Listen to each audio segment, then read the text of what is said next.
Mastering eBay UK. Tips for buying, selling, and finding deals. Hey everyone, welcome back to Ecom Legends. In today's video, we're diving into the world of eBay UK. Whether you're looking to snag a great deal or sell your own items, I'll share some essential tips and tricks to help you make the most out of your eBay experience. Let's get started.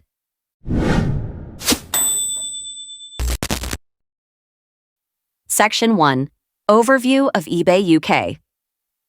eBay UK is one of the largest online marketplaces in the UK, offering a wide range of products from electronics to fashion and everything in between.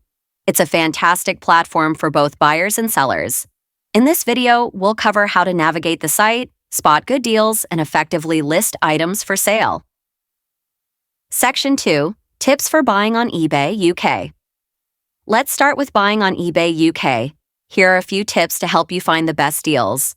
1. Search smart, use specific keywords, and take advantage of eBay's advanced search filters. For example, if you're looking for a second-hand iPhone, you can filter results by condition, price range, and location. 2. Auction versus buy it now. Decide whether you want to participate in an auction or go for a buy it now option. Auctions can sometimes get you a lower price, but if you don't want to wait, buy it now is a great choice. 3. Check seller ratings. Always check the seller's feedback score and read reviews. A high rating and positive feedback indicate a reliable seller.